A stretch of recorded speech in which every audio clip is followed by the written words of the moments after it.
Dragon Ball Z Kakarot. You can fly around, you can explore each area individually, but how many areas are there in total? Well, the website has been recently updated, and amongst the updates is the full map. And just look at this. There are so many areas here, and we're gonna go through all of them, but first of all, I just want you to take this in and look at it. There's so much here. And this is just planet Earth. Obviously, you'll go to Namek, you'll go to King Kai's world, and also the Land of the Kais. Though I do not want to get your hopes up because I don't think those areas are as expensive as these. Also, each circle does not correspond necessarily to one huge open hub. As I go through each area, you'll see that two of them might be connected. They might be the same hub. They just have multiple points of interest. All right, so starting with the left, we have Kami's Lookout Tower. We've seen the hyperbolic time chamber during Gohan's trailer, and apparently the tower itself is also going to be playable. You'll be able to explore, to hang around, to talk to Mr. Popo or something. I don't know what you do here. Next up, we have the forest at the base of Karin's Tower. We haven't seen Karin's Tower itself yet. It's just the base right there. But I expect you to be able to climb that tower, or at least fly all the way to the top to maybe get some senzu beans. The forest itself will be a big area. You'll be able to explore all of this place. I don't know if this is connected to the Kami's Lookout Tower or not, if it's the same area, but time will tell. Next up,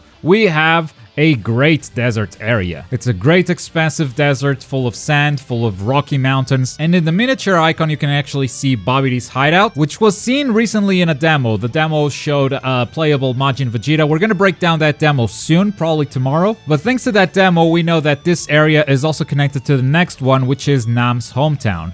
So this is a village, this is where Nam is from, and in that Majin Vegeta demo, you can actually see Vegeta flying from Nam's tower all the way to Babbidi's hideout, and there are no loading screens, it's just one big area, which means all of these circles do not correspond to a single area. Many of them could be linked, like the two we just mentioned. Moving on, up top, we have the Capsule Core logo there, the Capsule Core building. This is gonna correspond to the largest city in Dragon Ball. This is where the Vegeta demo takes place when you walk around with Vegeta with a Batman shirt. This is that same area, and if you recall that demo, Vegeta actually travels to another city in that same area, and that other city is none other than West City. Now, West City, according to this description, becomes a ghost town when Cell shows up, but during the demo, that was pre-Cell, so the city is still lively. And that's very interesting, because cities might change their behavior, you might see different activity depending on the arc that you're playing on, and that's obvious with this ghost town, and I think it will be even more interesting in the future, so keep that in mind. But once again, these two circles actually correspond to one area. It's a very big, very large area for sure, but we're not talking about two separate different areas. Moving on, to the right, we have some vast plains. Nothing but a small village resides here in these plains. Overall, it just doesn't seem like there's much going on, except these are the plains that later become the Cell Games arena. So a lot of it is related to Cell around this central region for sure. Moving on to the right, we have some icy mountains, and this location actually was not in Dragon Ball Z. It's where the Jingle Village is located, which is now home to Android 8. And you can see a glimpse of it during the Kid Buu saga when everyone is putting their hands up, giving Goku their energy for the Spirit Bomb. You get a bunch of callbacks to original Dragon Ball, and this is one of those areas in those callbacks. And that's also just super interesting, because there won't be any major Dragon Ball Z events happening here, which means it's mainly a hub for original stories, original side quests, or stuff like that. Very interested to explore this area for sure. Next up, we have Satan City. Now, it was not called Satan City until the end of the Cell saga, which once again should be interesting to see if this city is playable before Cell, and if it is, how much does it change after Cell is defeated? Because you can see from the miniature, there's a huge billboard with Satan on it. So I wonder if the city will be playable as just East City, and if we will get to witness the change to Satan City, or if it simply is locked out until the end of the Cell saga, and once you get to explore it, it's already Satan City and you didn't really witness any change. To the right of Satan City, we have a rural area. I'm not entirely sure what to make of this. The description just says that you can find some carrots and onions around this village. It's the countryside, and I don't think anything's happening here, so not entirely sure what to make of this area. I'll leave it up to you guys to figure out, I guess, because I really have no idea. But to the right of it, we see a big crater, and that crater really resembles Raditz crash site when he first arrived on Earth. So, this location right here is nothing but a small village, and it is near where Raditz crash landed. And you can see the small village has a couple of trucks that might resemble the farmer with a shotgun truck. So maybe farmer with a shotgun will make an appearance here. I sure hope he does. I think it's a must-have. And this is potentially the village where he is originally from. From here, we're gonna go back to the center and into the Rocky Field. Now, you all know what this Rocky Field stands for. You all know what happened here. Goku versus Vegeta, the very first fight. This is where you'll be playing most of the Saiyan saga, for sure.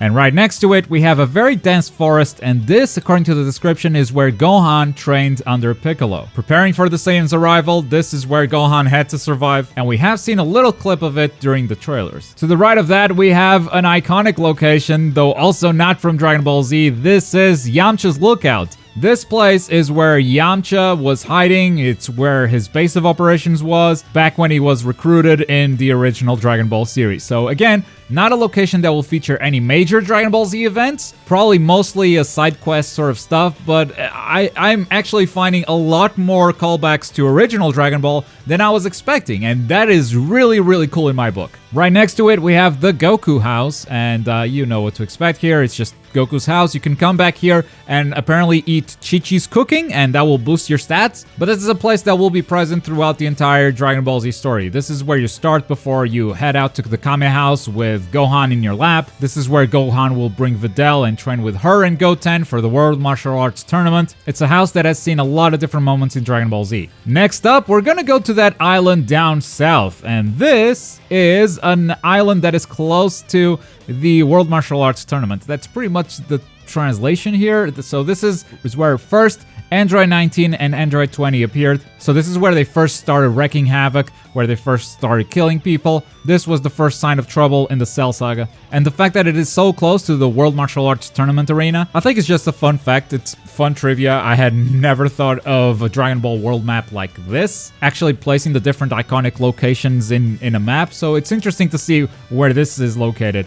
So yeah, right next to it, we have the World Martial Arts Tournament Arena, and it is also surrounded by a full city. Now, this city is not the same one as previously. If you put them side to side, you see some of the same buildings, but they are not laid out the same. So it is a completely different city, but they are next to each other. So this might overall just be one single area and not two different hubs. Finally, to the right, we see two more locations. One is the Kame House. The Kame House, well, what's there to say about the Kame House? The description doesn't say much. It's just where Goku and Krillin relive their memories or something. I don't know if there will be a memory system, but this game couldn't have been made without the Kame House being present. It's that iconic of a location. And right next to it is something that I haven't quite figured out yet.